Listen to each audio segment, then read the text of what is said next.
Hey folks, Ben Gilbert here, and I've got the Gameface Labs Mark IV. Yes, indeed. It's the first prototype, well, the first prototype we've gotten our hands on at least, of the VR headset from Gameface Labs Incorporated. Yes, indeed. This thing still doesn't have a full name, but we've got Ed Mason here who's going to talk to us a little bit about it, and I'm going to put it on and see if we can put it through its paces. It's got Android built right in, and there's, as you can see, no wires coming from it. This is a standalone VR headset. It's a little bit different than the Oculus that we've had experience with. Actually, it's the only other VR headset we've had experience with outside of Oculus, at least so far. I'm going to strap this on, and if you could just give me a brief walkthrough, that'd be great. Absolutely. Well, first of all, get your Gameface on.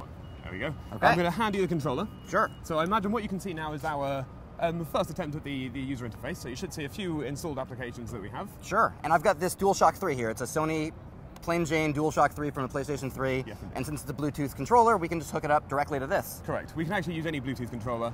Sure. We've chosen this just because it matches colours. It looks Right. quite nice. Yeah. So within the actual user interface, we have a selection of applications. We have bespoke applications that we've created with our SDK.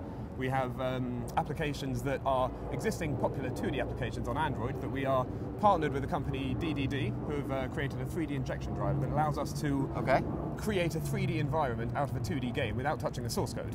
And so right now, just to give people an idea of what I'm doing, I'm in Shadowgun, a pretty popular Android game. And it's there's a flyover, and I'm able to just walk around, and there's actually positional tracking on this headset. How many degrees of freedom is there? So at the moment we have 6 degrees. We have 3 degrees within the game itself. The environment's moving forwards, backwards, jumping, so on and so forth. And we actually have the 3 planes, so we have left, right, up, down, and of course, tilt. Right, so and this has actually got a Tegra 4 inside, so it's able to run pretty serious games, right? Correct, yes indeed. It's a lot more freeing, actually, not having a wire attached and being able to turn my whole body around. Well, the view of the 360 environment is you really want to be able to enjoy it in 360 degrees. So what we've done is in this instance of the demo, we've disabled the turning in the sort of effectively the right analog stick. So it kind of force you to look around in the 360 world. And so in Shadowgun, there's a, it's a shooting game. So I can face guys and I can peek out around corners and that kind of stuff. And it's the kind of thing where you see the obvious gameplay implications immediately, right? It's the same kind of thing with the Oculus where there are new things that you can do here. Absolutely. But again, you guys are using an Android platform. So this is a little bit, I don't want to be disparaging, but you're going to get a little less high quality games than you would if you were running it off of a PC, At the moment right? today, certainly. However, the upcoming generation of mobile processors are getting incredibly powerful and they're far outpacing that of PC hardware. So we're going to see devices in the next year. The Tegra 5, for instance, it's about 1.5 times more powerful than a PlayStation 3. Using only 2 watts of power. So we actually have this huge amount of potential coming onto Android games. There's a couple of buttons on the front here.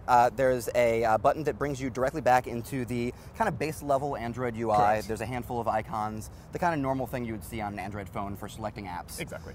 There's a back button on here as per an Android device. Of course. And a power button for turning it on. Absolutely. And there's a USB, or a little micro USB plug right here if we want to charge the device. Absolutely. Right? So given that this is standalone, doesn't have any wires, and there's no power supply, how long does something like this last? At the moment we're getting about 6 hours. We have 3,300 milliamp hours in there, so it's pretty good. And depending on how long and how bright you have the screen, of course. All right. Well, thanks very much. This one again has the Tegra 4 packed in, but there'll be more iterations going on. Absolutely. So maybe not taking these specs that we see here as the final model. This is more concept prototype. This isn't what we would sell. This is merely to show the fact that this is the step in which we're taking. We have a few bits and pieces to do, but nonetheless, we're making good progress. All right. Well, thanks very much for your time, Thank you very much. and hopefully we'll see more pretty soon. Thank you very much. Thanks. Cheers.